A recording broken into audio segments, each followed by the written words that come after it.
Hey everybody, I'm writer and director Len Kabasinski of Killer Wolf Films, welcoming you to a brand new special Forgotten Movie Den podcast here tonight. Joe from Ozone Late Night, who always joins me on these things, thank God, because he's the man. Joe will be joining us momentarily. Giving you a quick update. Stuff is in the works. Hopefully some filming sooner than later. I talked previously about Fear the Crimson Mask. We're working on the final act of that script. A lot of it's written. We're just trying to make the ending a little more probably doable, kind of thing. So more into that in another podcast, but not on a Forgotten Movie Den tonight. We'll save that for a Fist of the Filmmaker podcast. But that's in the last act being written. We'll see what happens there. We'll launch fundraisers, Indiegogo, that kind of thing, much like I've done the past several films here. So I'll keep you up to date on that in the coming weeks here. Demoniac, same thing. Although we're trying not to adjust the ending too much. I got to see digital effects wise how doable it is and things like that. It's meant to be, a surreal type effect at the end of the movie. I won't spoil anything, but I don't need Avatar effects in it. I just need it to not be laughable because it's not meant to be laughed at, right? We've been there before, right? I'm not trying to go for it this time. So Demoniac, Fear the Crimson Mask, those scripts are being worked on as we speak, kind of thing, and or effects are being worked on as we speak, and we'll see what happens. Demoniac's a little smaller in scale, probably would be accomplished first, but who knows with these things. It's all about, does it raise the money to get things done, and off you go and make a movie kind of thing. So, but those are on plate. We'll see what happens. Back to tonight. Again, Forgotten Movie Den episode. For those that don't know, the Forgotten Movie Den, we don't really rip on movies or do things like that. That's really not our thing. It's really more about highlighting something maybe you haven't heard of. In the past, we've done films like Thunder from 1983 with Trash from Bronx Warriors and stuff like that. So, I mean, those kinds of things, we're trying to bring movies to your attention maybe you haven't heard of. I bet you've heard of this movie. Anybody that's hung around independent horror and things like that probably know of this. Independent horror, I guess it's horror, comedy, action, thriller. It's a bunch of stuff. So, but you might know the movie if you really enjoy B movies and are watching this podcast for B movies. I bet you've heard of this one. It is kind of a 50th birthday celebration, as my birthday is tomorrow, Monday, July 22nd. So Joe was like, well, you should, pick a movie. Let's do a kind of birthday episode kind of thing. Well, I should probably pick, other than Gilbert Grape, this is probably my favorite movie of all time. We're going to get right to it. And lastly, before we bring in Joe, hopefully you're watching this podcast on my Patreon campaign, patreon.com/killerwolffilms. It is the very best way to support my works, past, present, future. All my films are on there. You can download nearly all of them, watch them when you want, put them in your video library, whatever. Some of them, recently, I have went through and done 4K upscaling with the help of Matt from the Salty Nerd podcast. Swamp Zombies 2 was released in a 4K upscale. Fist of the Vampire was 4K upscale. Just this month, a couple weeks ago here, Wendigo, Bound by Blood, was done in a 4K upscale. So I'm not going to say which one's next. We're working on it, but 4K upscaling will be a thing, and throughout the rest of this year and into next year, you'll see every couple months a new 4K upscale of my works being on there. But patreon.com/killerwolffilms is the very best way to support my works. Thank you so much. My YouTube channel, @TheRealLenK, is my newer channel. There's still tons of podcasts on that one now. I was canceled when YouTube and Google and whatever, Disney, whoever owns it anymore, canceled my last channel, but @TheRealLenK. Go subscribe to it. Enjoy all the videos on there. I appreciate it so much. So, as promised, right now we're going to bring in Joe from Ozone Late Night and get this show on the road. As promised, I now bring in the one and only Joe from Ozone Late Night. Joe, how is your summer going, my man? It's going great. We're going to be talking about one of the most riotously fun movies that I think that both of us can think of. It's a birthday celebration, so happy birthday, Len. This is the perfect occasion to talk about this flick, man. So I'm doing great. Yeah, I basically have two favorite movies, and they're both obviously wildly different from one another. One is more like, obviously, a more serious drama picture. As most people know, probably my favorite movie of all time is What's Eating Gilbert Grape. However, if I had to pick a 1A, 1B kind of thing, it would be tonight's movie that we're going to talk about that I've probably seen 300 times, as people have probably already guessed because I have my table or my little desk here decorated with the 4K and Digimax or whatever it's called DVD that was released several years back. We're going to talk about none other than one of my very, very, very, very, very, very adored movies of mine, Dead Heat from 1988 to the Mark Goldblatt, and we're going to get to that gentleman in a minute who directed the picture. Joe, though, just to start off, I'm very, very excited we're doing this movie, so we couldn't celebrate, do a birthday podcast for me any better than talking about this film, which I just adore. Joe, when we watch Dead Heat, this is going to be, there's a lot to unpack. It's a horror, action, science fiction, thriller. What did we see, Joe?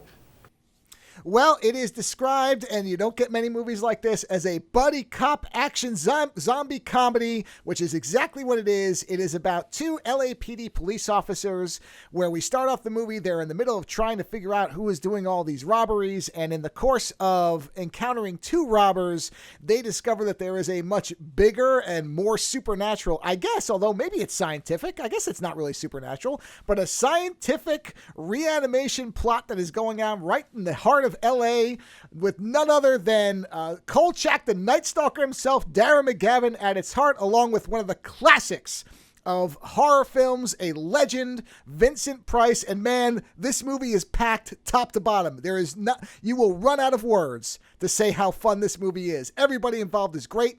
The movie itself is a riot, and the only bad thing I could possibly say about it is that we never got the sequel they talked about. That's my only complaint. Otherwise, dynamite flick, top to bottom. I love this movie. Yeah, I'm so happy you love it, Joe, because it would hurt my heart because I adore this film, like I'm going to say many, many times throughout this podcast. I've seen it a zillion times with my mom that we watched it. We laugh at all the same jokes. It's almost like watching a film like Step Brothers. You know what the jokes are, but you watch it and you laugh again anyways. I think Dead Heat is much like that as well.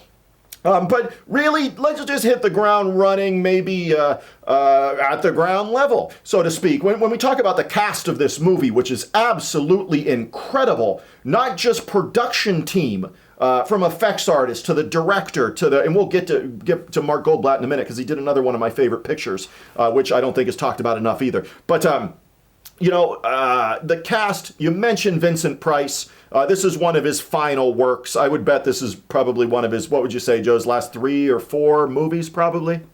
Yeah, that I think it's got to be in the last 5, probably, but definitely, because you can tell. I mean, he's definitely older. He still brings all that Vincent Price charm, though, man. I mean, he hasn't lost a beat, but it is definitely among his last roles for sure. Yeah, and I believe Edward Scissorhands was his last picture, but this was, obviously towards the end, being in '88, probably made in '87, something like that. So we mentioned Vincent Price.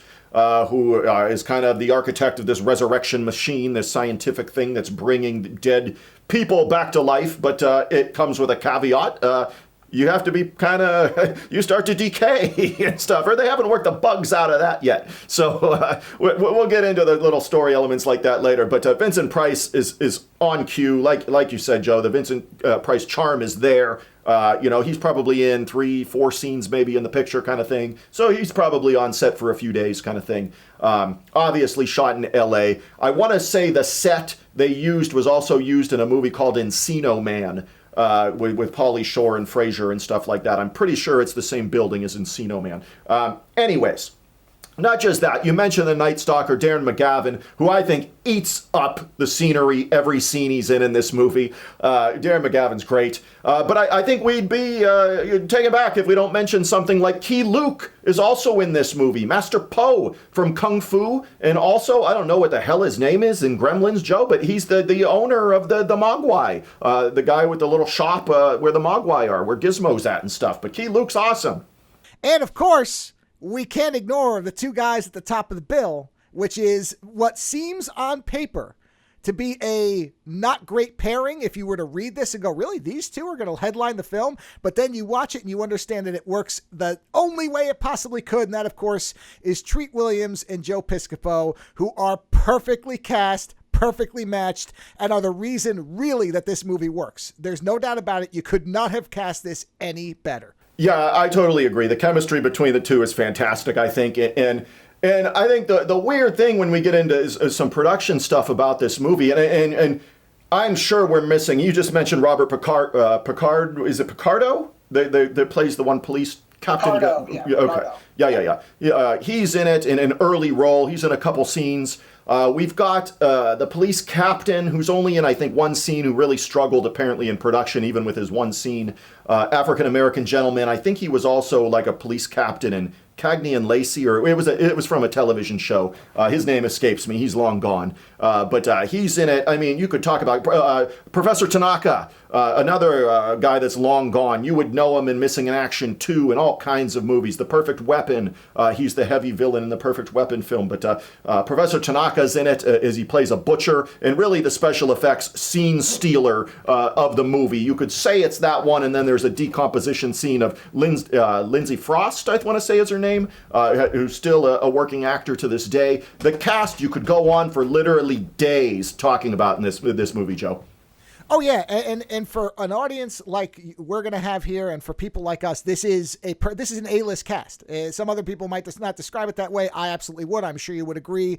Yes, Professor Tanaka, who of course I always think of as Sub-Zero, now Just Zero from The Running Man. I went, this movie.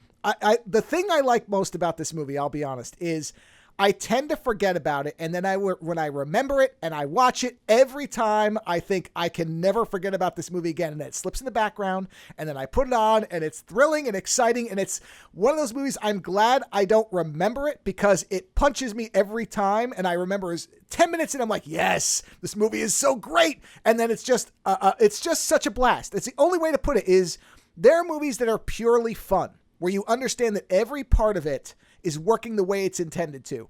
And that's exactly what Dead Heat is. It's one of those movies that within 5 minutes, you're in for that ride, and it goes right to what is the best ending for a buddy cop movie, or one of them, that any movie has. So really, we're just going to be gushing over it. But yeah, the cast is one of the highlights, because almost every other person is, I know this person from XYZ. Almost all of them are in multiple things, not necessarily A-listers again, but A-listers for people who like this kind of stuff. So again, the cast is, there's almost nothing I can complain about in this movie. Outside of that, we didn't get more of it. But other than that, it's sterling. This movie's great. Well, let's talk about our two leads for a minute. We mentioned the late Treat Williams, as he passed away, last year, right, in a motorcycle accident. We have Treat Williams, who at this point had just gotten critical acclaim 5 years earlier, doing the Prince in the City. I believe that was a miniseries or something, right? Sidney Lumet, I think. I might be a little fuzzy on that, but yeah, he did Prince in the City. Probably 5 or 6 years before Dead Heat. So when he did that film, that was supposed to be the launching pad. He got critical acclaim from it. Everybody thought Treat Williams is the next, you name it, back then, Richard Gere, whoever, Treat was going to be that next it guy in Hollywood. And he had the looks for it and all that stuff. But even when you go back and you look at even more recent interviews with Treat Williams and things, he even said, I didn't take anything seriously. I was on cocaine all the time. I partied all the time, and I put more emphasis on that than my career. And I mean, Treat's been a working actor, or was a working actor for many years. But as you can see, he toiled around in B products for a while. Then he would get on a TV show. I forget. He was the dad in some show, Seventh Heaven, Dawson's Creek. I don't know. I don't watch that stuff. But it was one of those. He was on for quite a few seasons. But we mentioned Dead Heat and stuff, and when it was released to Dead Heat, which was released by New World had just got bought with another Mark Goldblatt film that we'll talk about in a second. And Dead Heat kind of got lost in the shuffle. It didn't really get a large theatrical release because, all the rights, everything's tied up. They don't know what they're doing. The company's going under. They're selling all their films and assets. And it's just like, oh, man, this film kind of got lost in the release shuffle. Now, would it have been a real big hit in '88? I mean, who knows? I mean, Piscopo's coming off some success with Saturday Night Live. I want to say Johnny, is he in Johnny Dangerously? I get some of those mixed up. He was in one of the, yeah. And New World apparently told the production team and Mark Goldblatt, from the director of this film, that, they're not making the movie without Piscopo. And it's funny that Treat, and I told you this prior to this podcast, Joe. I thought it was really interesting that here's Treat Williams, a guy everybody likes, that has these cocaine problems and stuff on set. And then here's Piscopo, who everybody sees as this jock, arrogant, Republican, ripped up guy. But he's really the grounded family guy in the whole situation, Joe. If you didn't know any better, you're right to look at these two, and even the way the film positions them, because Treat is the handsome kind of Harrison Ford-esque leading guy with the suit and the tie, looks very clean cut, and then Piscopo is kind of the rough bruiser looking type, the big muscled guy. And so, yeah, if you take it, and this is, of course, a nice lesson about appearances and why you shouldn't read too much into them, but if you look at the two of them and say which one is the clean cut guy and which guy is on drugs and a little bit rough, you would have the opposite assumption based on the way they look. So, yeah. And you're right. We've talked about a number of actors in this Treat Williams type of situation where positioned for a big hit, they were going to be a breakthrough. Everybody thought so. They had the look. They had all the stuff. And whether it was a personal thing or bad marketing or bad timing, it just never worked out. And the Treat is another example of that. And it sucks because you can see the potential in these people. You can see that these individuals could have been helming their own movies for long, franchises, doing multiple things. And it's just whether it was from themselves or from outside factors, it just never happened. But you can see what others saw in them. And that kind of makes it, it's sad when the potential doesn't get realized. But then again, hey, we've got Dead Heat. So it wasn't for nothing. It wasn't for nothing. We got Dead Heat. And you're right. I really, you mentioned Harrison Ford. I never thought of that, but wow, I can really see the similarity in that now. But yeah, we mentioned that Treat Williams would be really high on my list, the top 3 probably of actors that, what could have been kind of thing. It's not like he was an asshole. People liked him. Cast members liked him. He just couldn't get out of his own way with the partying and drugs and stuff. And he's the first one to say that. He didn't deny it. He was just like, yeah, I didn't take myself seriously. And, but he was still a working actor. He said he was fortunate to get into things. So, yeah, what could have been, you're right. Because we fast forward a couple years and Treat Williams would sneak into bigger budgeted released films. He even got a lead in a film that I just watched 2 weeks ago, and I thought, man, why don't we talk about this more often? And it's Deep Rising. Which I thought it was a really cool movie. I watched it again. I thought, man, some of the effects, it's 1995 or 1996 when Deep Rising comes out, but it was really good. And I thought, man, what could have been for Treat Williams? And to Piscopo, I mean, yeah, I don't think anybody really knew what to do with him. I think he's got the body of obviously an action star. I mean, he's probably 2 feet taller than somebody like Stallone and stuff like that. But I mean, so he had all that kind of stuff going for him. But I think some of the stuff with Joe Piscopo that I think hurt him, he didn't really promote Dead Heat. And again, it was hard because, like I said, the studio kind of didn't know what to do with it, and they were being sold, and everything was up in the air. But he really wanted to have Dead Heat be a film that his children could watch. So I think Dead Heat might have been sold to Piscopo as something that maybe it wasn't going to be made kind of thing. Maybe he thought it was going to be a zany, zombie, funny movie for, that was going to be rated PG and all this kind of stuff. I don't know. I don't know, Joe, but I think they probably lied a little bit to Joe to get him in. At that point, he's a popular name. But after this one, he would pop up in something like Sidekicks, where he's kind of a Martin Cove-ish villain in the Chuck Norris movie Sidekicks. But after that, I think when you look back at Joe Piscopo, it was kind of a, what do we do with him?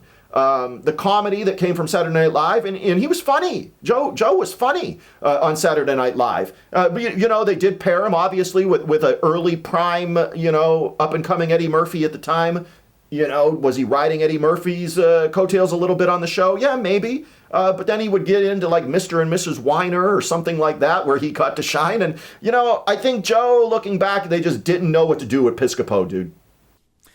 Yeah, I always kind of think of him as the early version of somebody like The Rock, where, The Rock started out and he was doing a little bit more adult and mature and edgier stuff. And then once he got to a certain level, he said, okay, I want to always be the hero. I don't want to be a bad guy. I don't want to get killed. And he's done that for a while. And now I think he's kind of past that and he's going to start doing, I think, riskier stuff. And I feel like Piscopo didn't have enough clout for doing what he wanted to do at that point, but could have followed that trajectory. So you're right, though. You look at him and you tend to, when you hear, oh, comedian, you think of one type of person. Then you look at him and you think, oh, no, this is supposed to be an Arnold type. He's just big and he's got the brawn and everything, so we have to make him into an action star. But if he wants to make clean material, well, that wasn't really what was happening, especially in the 80s, is they weren't looking for clean material. They were looking for Conan the Barbarian or Rambo or something where somebody with muscles was going to be punching a hole through somebody else. And so, yeah, I think it may have been that what he wanted to do didn't square with what the industry was looking for out of somebody like him. So that was more of just an incompatibility thing where what the person wanted and what the studios wanted was never going to really work out. So that too seems like, because I think he's funny too, and in Johnny Dangerously, he is one of the most quoted parts of that movie. He's great, perfect in that film, and so maybe if there were more roles like that, that would have been where he went. But again, potential that we just didn't,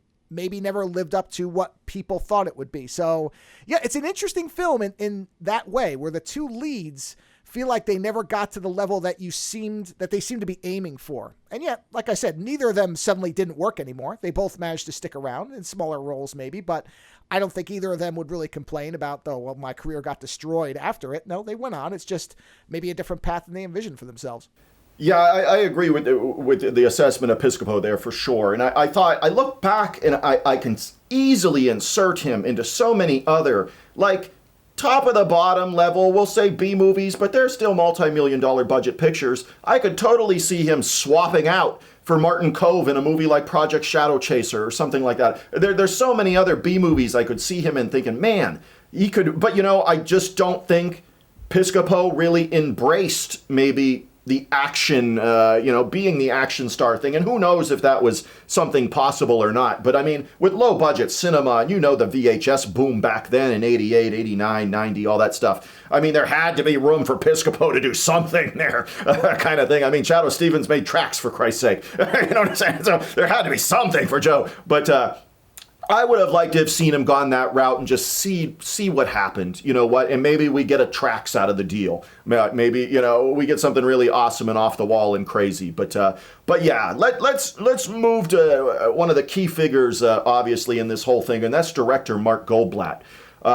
Holy shit, Joe, what a career this guy has had. And I'm not talking as a director, because he only directed 2 movies, Dead Heat and the 1989 maybe, The Punisher, with Dolph Lundgren, which I love that movie. And again, I was a fan of the comic book and stuff like that. To me, the Punisher didn't need the skull on his shirt to look like a guy with a Hot Topic t-shirt running around. But that's a different podcast, Joe. But anyways, Goldblatt only directed Dead Heat, The Punisher, both by New World, both get buried because the company gets sold. I mean, did anybody get screwed over harder than Mark Goldblatt on his 2 first pictures, Joe? He simultaneously is involved as an editor in some of the top level movies anybody's ever seen. I mean, Terminator 2, Commando, Rambo, the original Terminator. I'm just looking through all these, and it's incredible when you see all this stuff. I mean, it's just, as an editor, he has been involved in some of the most successful films that most people that listen to this show will have seen. And yet as a director, as you said, only 2 films. One, which I agree, I like the Dolph Lundgren Punisher. It's a different thing than the comic, but you know what? Sometimes different works, and I think it works. I certainly think it works better than having John Travolta as the villain, even though I do like Thomas Jane, but I don't like that movie. But I would take this Punisher over that one, hands down. And then Dead Heat, which is also a classic. I mean, when I said buddy cop action zombie comedy, I cannot think of something else that's quite like this. My double bill for this is The Hidden. I watch The Hidden and this, like back to back. That has been my twofer, because I'm like, they're not the same movie, but there's something about these movies where I'm like, yeah, these belong together. And so it is amazing that he didn't get to direct more. I don't know what the real story of that is, but again, potential that we didn't get. So I'm glad he was able to work as an editor on bigger films, but sure, I would have liked to see him do more stuff. Yeah. For Mark Goldblatt, I'm serious, people watching the show. Go look up his IMDb stuff for his editing credits. You will be freaking amazed. It's a who's who, what's what of film. Like you said, Rambo, Commando, Terminator 2, all kinds of stuff. I think he's retired now. I think the last movie he did, don't quote me on this because I'm not looking it up, but I believe he edited the newer Death Wish movie. The Charles Bronson remake that Bruce Willis was in for Bronson and stuff. I don't think it was a Tarantino one.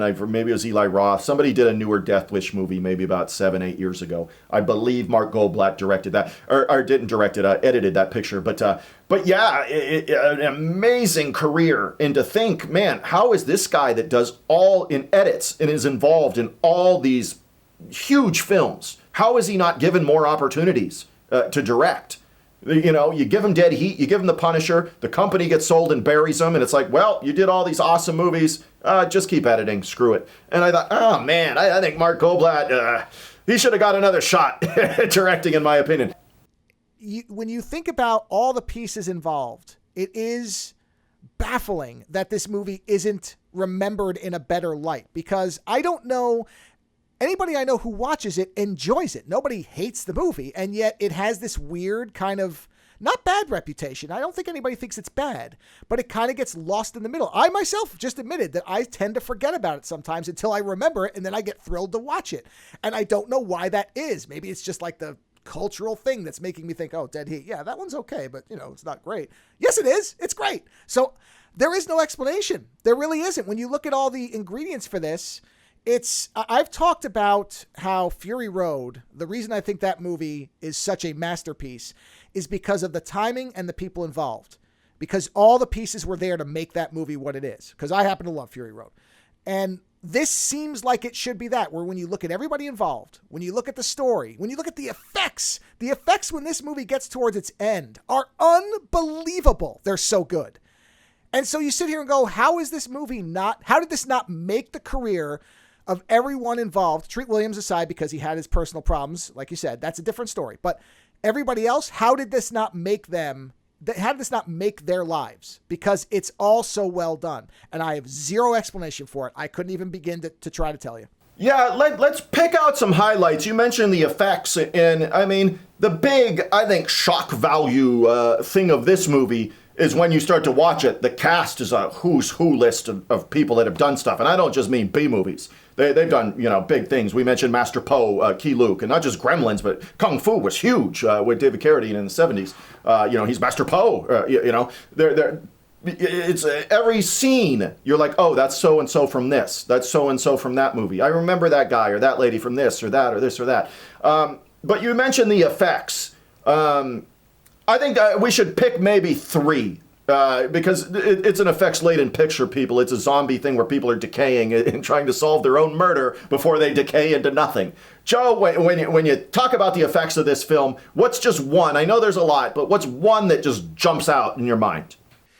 It's honestly my 2 favorite things. It's a 50-50, but I'll say once Treat Williams becomes blown up zombified, I think he looks so good that this is what I mean about a sequel where he was like that. Because if you had told somebody watches this and didn't know, and you said, Treat Williams played the same guy in the end in the effects, people might not have believed it because he looks so different. And yet his physicality, it is him, and his physicality is so good.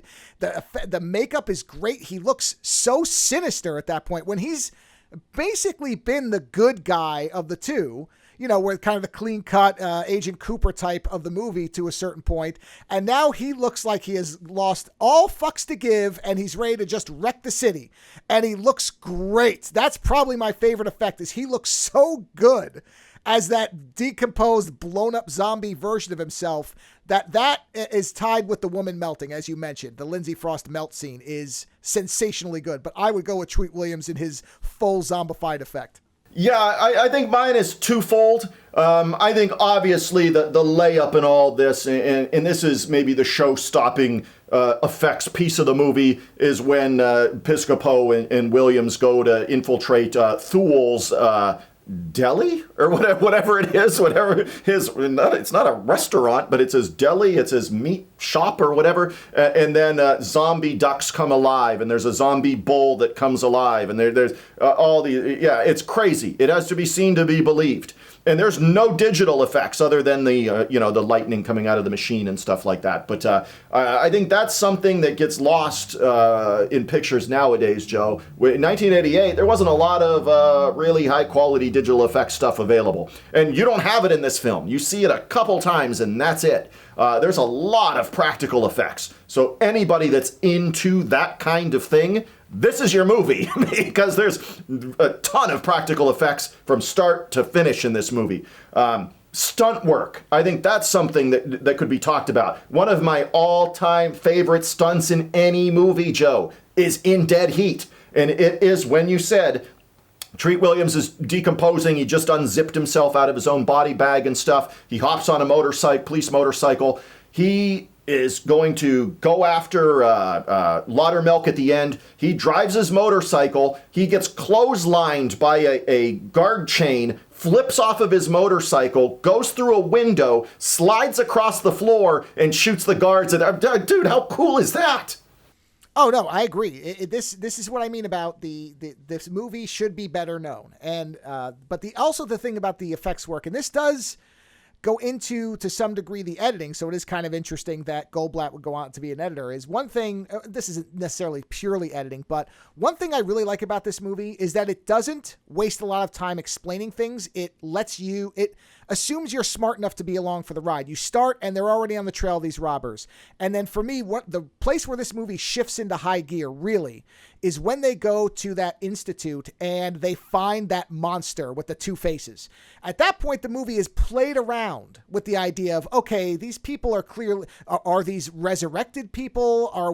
Is there a mistake by the corner? Like, they're dancing around it, even though we've seen these people get shot a bunch of times, the robbers, and they survived for a while. And when that one guy gets rammed with the car, talk about a beautifully done effect. That car ramming scene is sensational. It's perfectly done. There's obviously a dummy involved, but the editing is so tight. It's done so well. It's one of these things where you do that scene wrong, and it's very obvious it's done wrong. You do it right, and it's like this, and it's fantastic. Right? You're like, how, holy shit, it's that moment where, the gasp, holy shit, yeah, and that with the ramming of the car with a zombie jewel thief kind of thing is amazing. But I think this deserves special highlight, and you mentioned it, Joe. The movie, well, let's liken it in terms of a tone shift to something like From Dusk Till Dawn. From Dusk Till Dawn, we have maybe a gritty crime drama kind of thing going on, and then we get to the titty twister, and holy shit, what happened? It's a vampire movie. Well, you mentioned the scene when they go to the research center, and Joe Piscopo and Treat Williams take on this biker, ghoulish guy with like 8 faces and things like that. It's crazy. All practical effects, people. When that happens, the movie has shifted into, this is going to be an all-out, just crazy-ass bonanza of a film from this point on, Joe. Yeah, because it really goes from being kind of a mystery, police procedural a bit for a little while, even though there's some kind of fantastical elements. But once that happens, then the movie just goes full-bore zombie. It's like, okay, no, this is what it is, and this is where we're going. And immediately within 3 minutes of that starting, Treat Williams is dead, he's resurrected, and we're off and running. Like, that's it. Now the movie is about this. And they give him the 48 hour, I think it's 12 hours, 12-hour time limit before he dies. And so now you have the ticking clock, and one of our characters, you're sure he's going to survive, which, news for you folks, this movie ends with all of the main cast dead.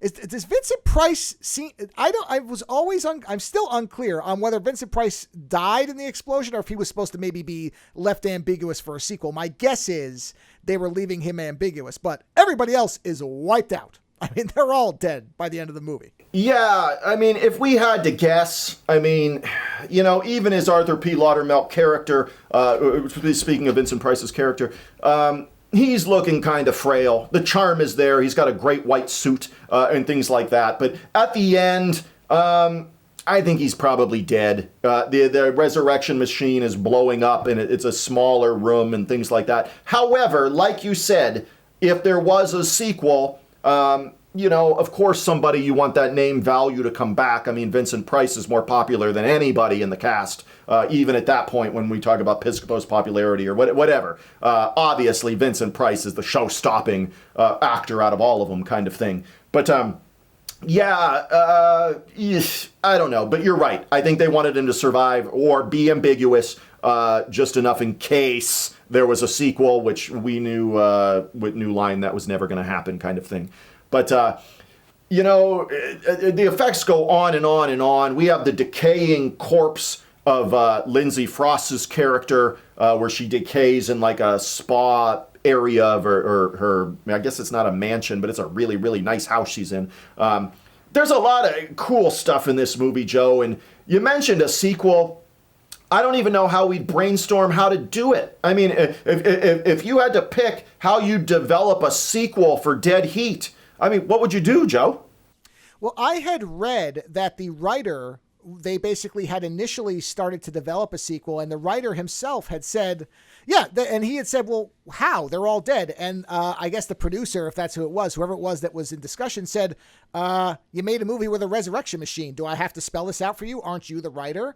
And he went, oh, yeah, I guess there could have been another one. And it does make sense. You could have brought them back, I guess, again. Look, you can do it however you want. Had the desire been there, I don't think either of us would care how they did it. You could just ignore the fact that they died, because you don't really see them die. It's a beautiful ending because they kind of walk into this misty cloud thing, doing a line from, kind of a classic line. This could be the end of a beautiful friendship. But would I watch a movie where both of them were in their zombified makeup? Yes, I would. So whatever reason, whatever excuse you got to get me there, I'm there. So yeah, would we have kind of looked a little funny at it and gone, okay, well, they were all dead, but whatever. But honestly, if this team had come back, all these people, would you care? Because I know I wouldn't. No, fuck no. No, God, no. No, I'd be the first in line, Joe.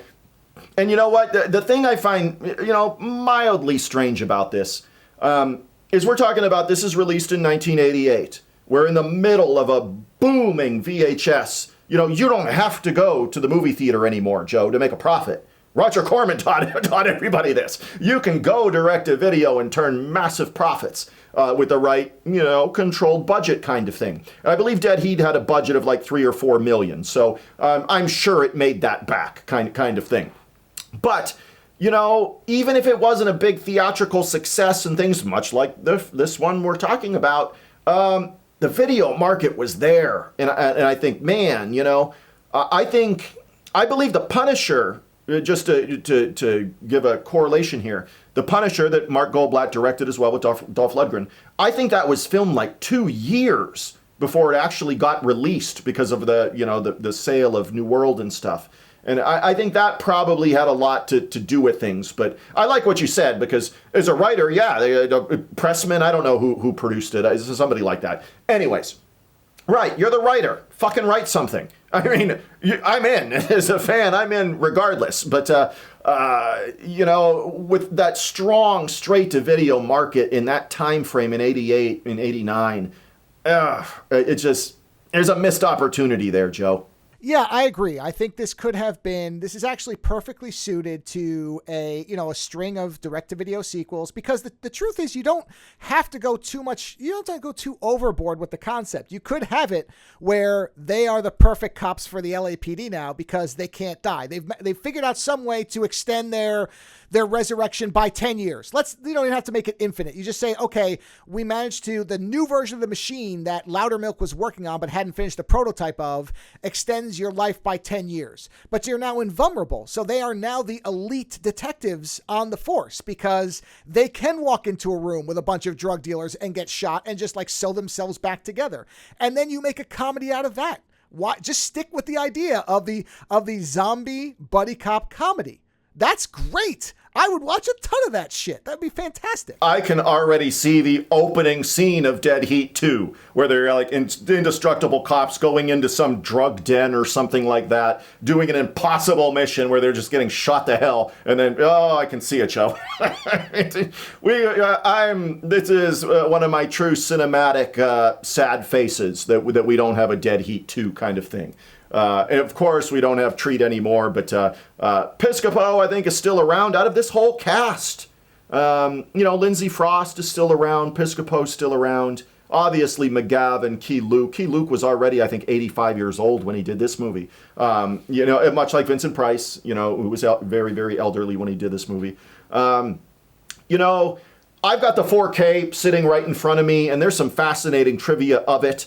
Apparently, the editor of this film, we all know who edited this. It's like when we talk about Poltergeist, and it's either Tobe Hooper's film or it's Steven Spielberg's film. And I think we probably really know who was at the helm of Poltergeist. But anyways, Dead Heat, kind of similar in fashion. There's a really telling interview on the 4K from the editor, or, editor, I put that in quotations, how he was a friend of Mark Goldblatt's, and then Mark Goldblatt kind of took over his editing, and they had disagreements, and it kind of really ruined their friendship. And that happens from, micro budget indie cinema. I've seen it. Nearly every single picture I've done, and I've done 16 or 17 movies. It happens. But it happens all the way up the chain to the billion-dollar budget movies, And Dead Heat, on the 4K, there's an interview with the editor, and he said that, Mark became untrustful of him. But I also think Mark Goldblatt, to work on the projects he's worked on as an editor, you're probably a perfectionist. You don't reach that level of stuff, that volume of just hits over and over and over again.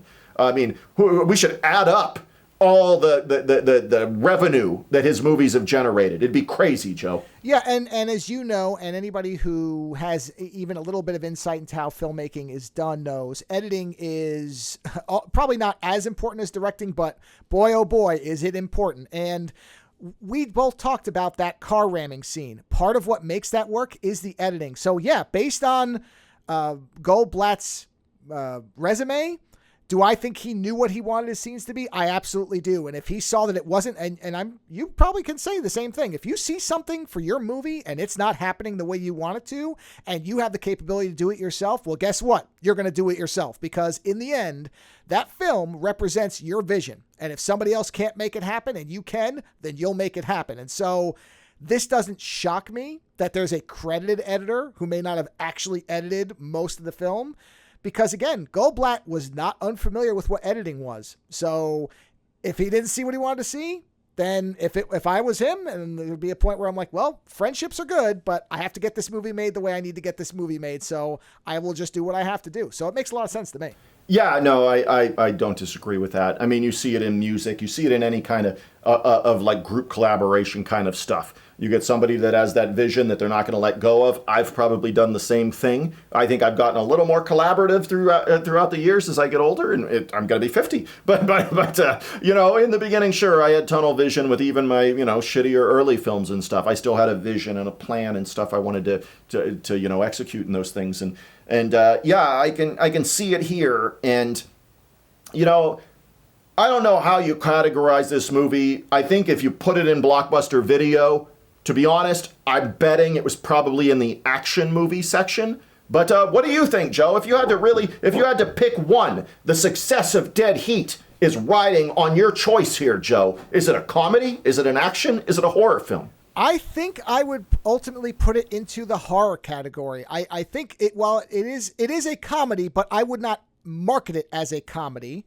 And I don't know that there's enough, because at the time this came out, an action film had a certain pedigree. You went into an action film expecting it to be a Commando or something like that. And this is not a complaint, this is not a criticism, but that's not this movie. This movie's action serves the narrative in a way that isn't with most action films, where it's like, okay, we need big explosions and we need that to happen every 10 minutes. And there's going to be some, bunch of people shooting at each other, whether it's necessary or not. Whereas the best shootout in this entire film is where it's at the end, where the zombified version of Treat Williams is shooting the guy in the decompression chamber, and they're just unloading Uzis into each other for a solid 2 minutes. And it's hilarious. That reminded me of in Big Trouble in Little China when Thunder blew up, when he exploded. I went, this is just, and again, what would you categorize Big Trouble in Little China as? You can't fit it into one thing, because it is a comedy, it's action, there's horror elements. So, but if I was doing it, if I ran the video store, it would go into horror for me, because I think that audience would love this film. Yeah, I don't disagree with that. I'm going to put up the artwork here for it right now. But look at that artwork. And it's the 1988 VHS release. There's no zombies. There's no nothing. There's an exploding ambulance that's, in midair crashing. There's Joe Piscopo looking all, big and pointing his handgun. We have, just like every other 80s picture on a VHS cover for an action film, somebody's got an Uzi or a machine gun or a MAC-10 or something like that, which is Treat Williams in this case. There is no alludement to any horror type stuff in this movie on the cover.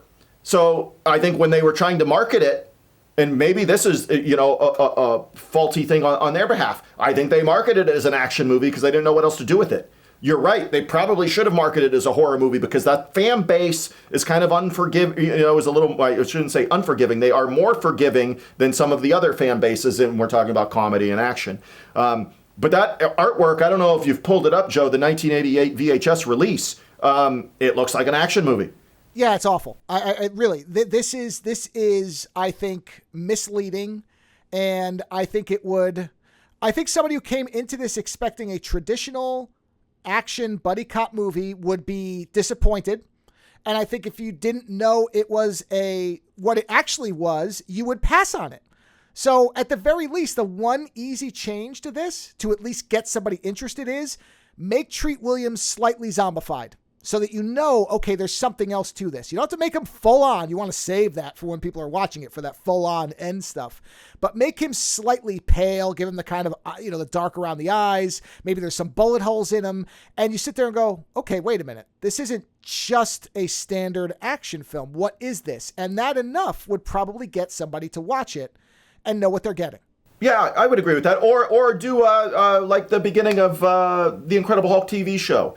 Where Bill Bixby and Hulk at the end of the opening scene credit sequence, it's a half and a half thing. Maybe half of Treat's face is decomposing and stuff like that, and the other half just looks like him. Something to give some kind of horror element to it. The comedy, I don't know how the hell you're going to put that on. There's so much going on in this movie. I don't know where you're going to really sell that element to it because nobody in the cast is. Go ahead. No, Piscopo sells you that because at that time he would have been known. You're right. So all you need is him on the cover. Yes, you're right. Piscopo sells that. You're right. The casting of Piscopo sells that. Piscopo sells that element. The rest of it, up in the air. It's up to some artwork. Put in some zombie stuff. Even the 4K release in front of me here has Piscopo and Treat Williams. I'm showing the audience this. They're back to back with guns and stuff. The resurrection machine's there. But even on the 4K release, that's all we get. We get the resurrection machine and we get Piscopo and Treat Williams back to back with guns. There's nothing on the back. There's no pictures. There's no nothing. The 4K release, I will say, and I feel like this happens a lot, Joe, in 4K Ultra HD releases. I got the Predator Ultra HD release. And you know what? There's shining moments in that release of Predator. And we're talking about a major budget film. Everybody knows what Predator is.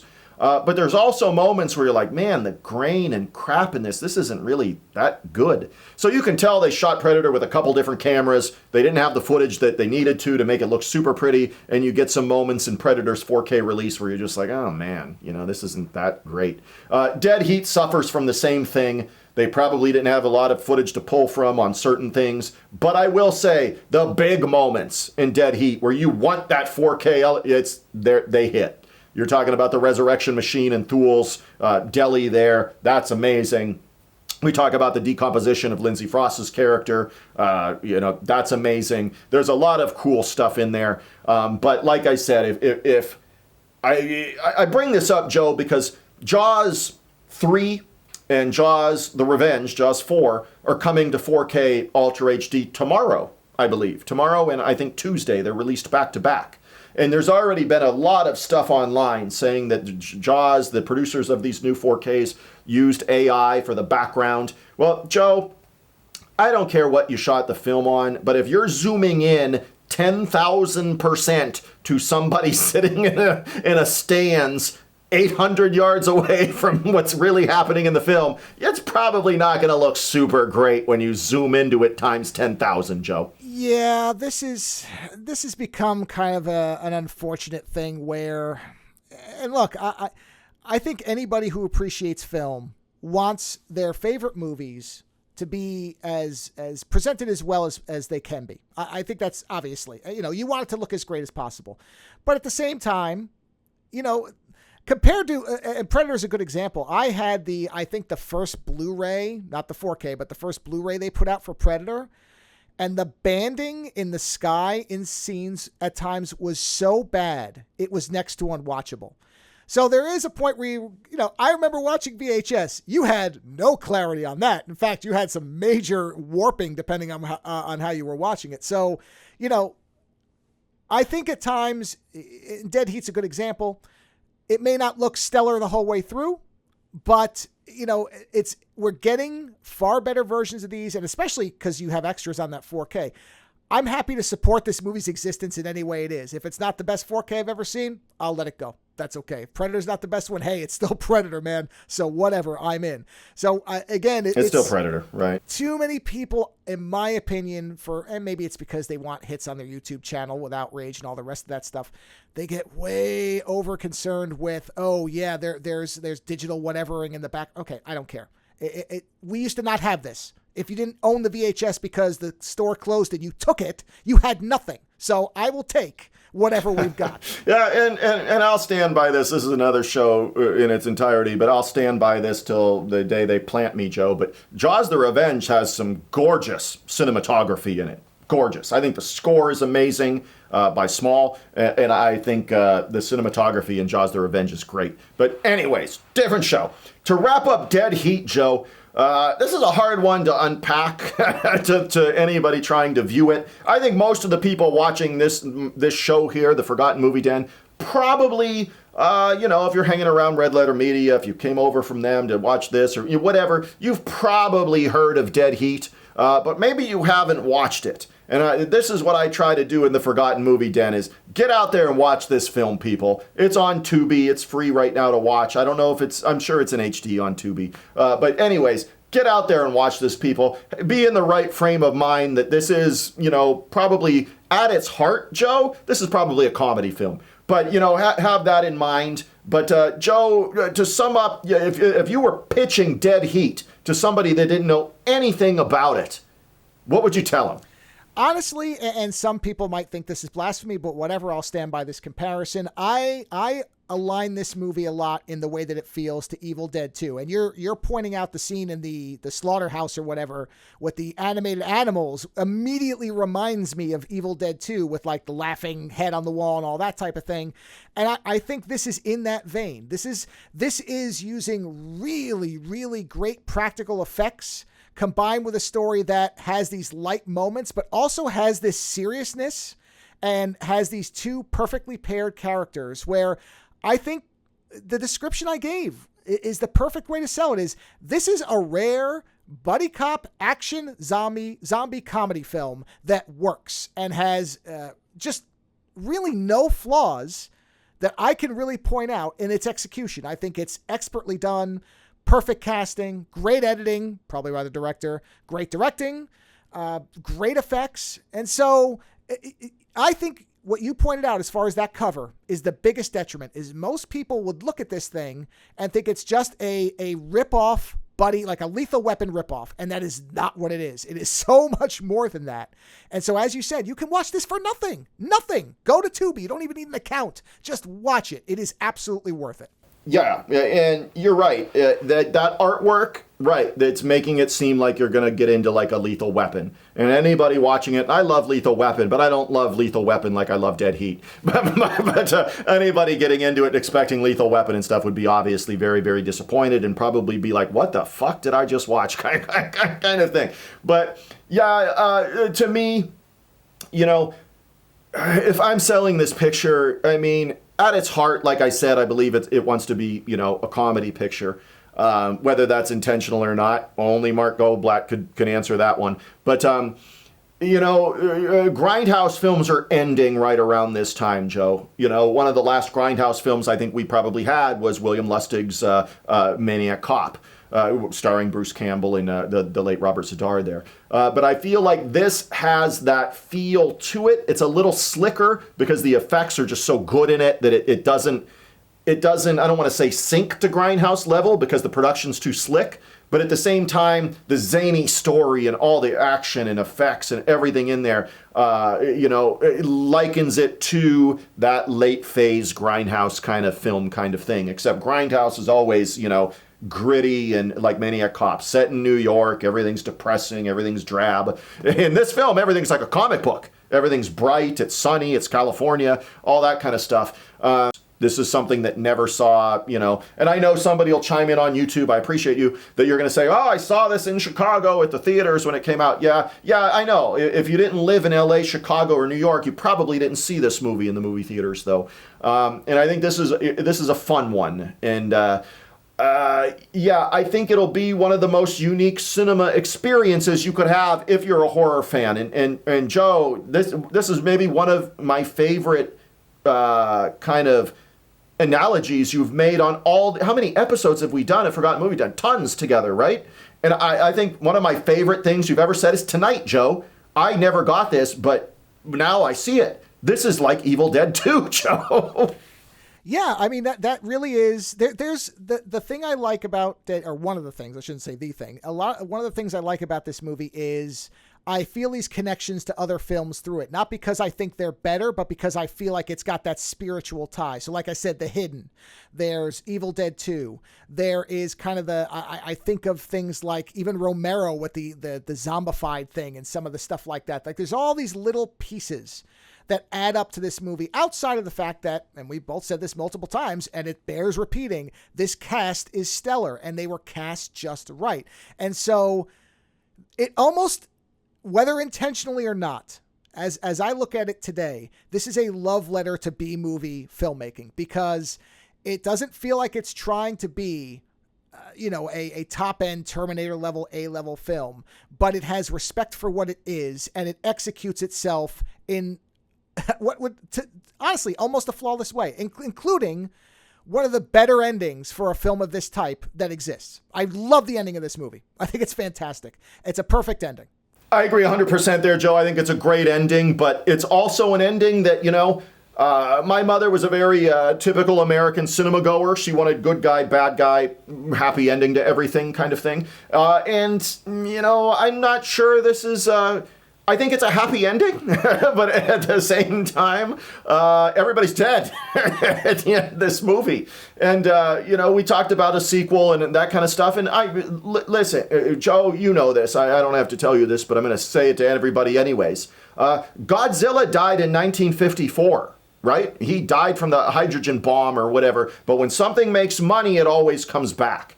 No matter what. Now, Dead Heat didn't make any money because, like we said, the company was sold and it got put into limbo and everything. So it didn't really have a chance to do any of that. But a different time as well. We're talking about 1988, 89 kind of thing. It's if I had to pick one film that I would want to have a sequel, Joe, honestly, this would be my number one pick. I've already had American Ninja sequels. I've already had Cyborg Cop and Project Shadow Chaser and all kind, Kill Bill and all kinds of movies I would have wanted to have sequels. I've already had them, Joe. But the one thing I've never had in my life is Dead Heat 2.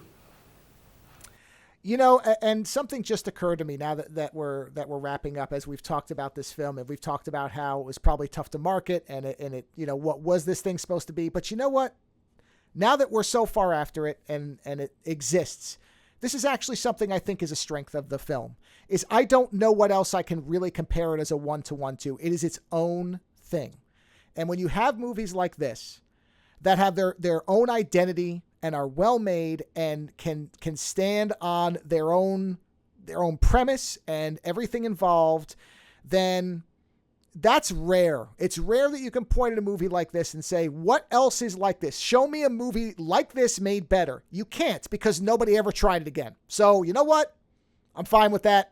We only get one of them. It's a great example of itself because there's nothing else to compare it to. It is literally incomparable. So what better thing can you say about it? I agree. And that is, I guess, a selling point to me. I'm telling the audience on YouTube, on Patreon, if you're even thinking about watching Dead Heat, hey, it's free. Just go try it. Once you see the opening scene, you're going to be hooked. But just wait till the giant guy comes out with the 8 faces and wrestles Piscopo. And anyway, just watch the movie. But you won't see another movie quite like Dead Heat.